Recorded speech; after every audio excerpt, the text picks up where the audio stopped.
Hello guys, welcome to my vlog. This is my store. Yes.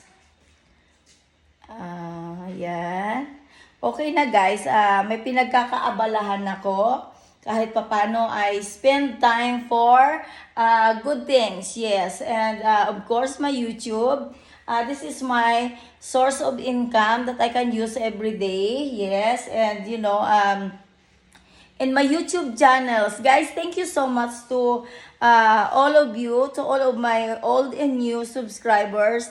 They always stay to my YouTube channels. Thank you so much. Thank you and God bless you all.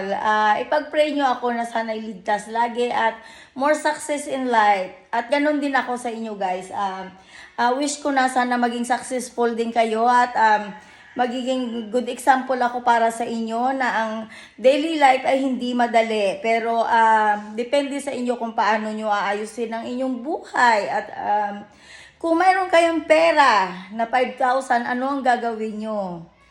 A, magtitindahan ba kayo para mayroon kayong pagkuhaan? Kasi ganun ang ginagawa ko guys. Nagpa-AA pa ako. A, B, C, D pa. Pero sa totoo lang guys, bibigyan ko kayo ng option. Kapag mayroon kayong 10,000, ilagay nyo sa tindahan.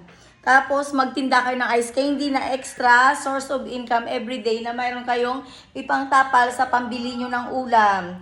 Ayun guys, ang araw-araw ng buhay ko ay ganun. Okay naman pala guys, tumira sa Pilipinas. No worries at all. Sa totoo lang, hindi ako nag-worried na nandito ako sa Pilipinas. Bakit? Nagawa ko ng itama ang buhay ko at happy ako sa ganitong buhay. Simple lang with YouTube. O, diba, guys? Ang ganda ng buhay sa Pilipinas. Nakakangiti ka, nai-enjoy mo ang buhay mo. Wala kang ibang iisipin kundi ang mabuhay ka ng healthy ka. Ayun. God bless you all. Yeah. Thank you so much sa lahat ng bago kong subscribers. Please share my video.